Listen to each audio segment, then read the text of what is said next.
हमारी बहन करीमा बलोच को शहीद कर दिया कनाडा में। अब ये कनाडा भी एक बनाना रिपब्लिक बन गया है। जस्टिन ट्रूडो के आने के बाद इस मुल्क का बेड़ा गर्क हो गया है। कनाडा जैसे मुल्क में भी अब ह्यूमन राइट्स एक्टिविस्ट महफूज नहीं है। इतनी अपीजमेंट कर दी है इसने मुस्लिम जिहादियों को। खालिस्तानी भगोड़े इन्होंने पाले हैं, वो फिर इनके गले में पड़ेंगे।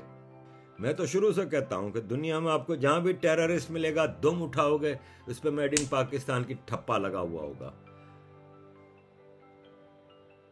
अजीज दोस्तों ने एक और कोली खो दी। किसी दिन हमारी भी आपको यही खबर आ जाएगी। बात करते हैं कनाडा की। क्या कनाडा जल्द ही एक टेररिस्ट के लिए सेफ हेवन बनने वाला है? बलोचिस्तान की ह्यूमन राइट्स एक्टिविस्ट करीम बलोच की कनाडा में हत्या कर दी गई। आज बड़ा भारी दिन है। हमारी बहन करीमा बलोच को शहीद कर दिया कनाडा में। अब ये कनाडा भी एक बनाना रिपब्लिक बन गया है।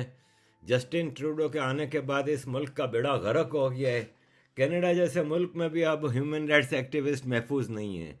इतनी अपीजमेंट कर दी है इसने मुस्लिम जिहादियों को। वो इकरा करके एक लड़की है वहाँ की हाउस में, वो रोज़ नए बिल लेके आ रही है, वहाँ पे इस्लामी शरीयत ला रही है।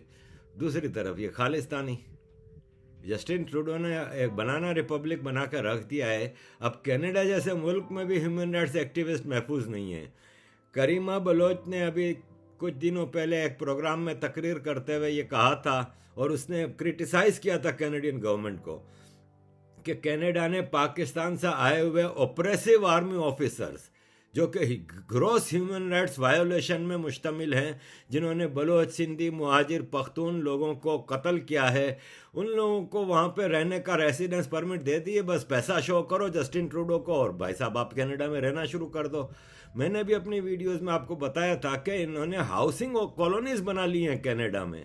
2016 में करीम बलोच पाकिस्तान से भागकर कनाडा आ गई थी क्योंकि पाकिस्तान की आईएसआई से उनको खतरा था। पर पाकिस्तान की आईएसआई के लोग कनाडा में इस तरह से घुस चुके हैं कि कनाडा में ही करीम बलोच की हत्या कर दी गई। यानी कि आप अब कनाडा जैसी कंट्रीज में भी सेफ नहीं हैं, वहां भी जिहादी आपकी हत्या कर सकते हैं। तो अब हम ये क्यों बोल रहे हैं कि कनाडा 2050 तक एक इस्लामिक नेशन बन जाएगा? सबसे पहली वजह इसकी यह है कि फिलहाल कनाडा में जो लोग रहते हैं उसमें सबसे ज्यादा लोग क्रिश्चियनिटी को फॉलो करते हैं और सेकंड लार्जेस्ट पॉपुलेशन है मुस्लिम्स की। दूसरी वजह यह है कि कनाडा की सरकार किसी भी तरह से बस पैसा कमाना चाहती है, इसीलिए आप 60 से 70 लाख रुपए देकर वहां की पीआर यानी कि परमानेंट रेसिडेंसी हासिल कर सकते हैं। और जितने भी दूसरे देशों के खिलाफ मूवमेंट्स के लोग होते हैं, जैसे कि खालिस्तान मूवमेंट के लोग हो गए या किसी इस्लामिक मूवमेंट के लोग हो गए, वो कनाडा की पीआर आसानी से हासिल कर लेते हैं क्योंकि कनाडा में उनके लिए कोई पाबंदी नहीं है, उनको वहां पर खुली छूट दी जाती है। वहां पर वो आसानी से अपने प्रोपेगेंडा को चला सकते हैं।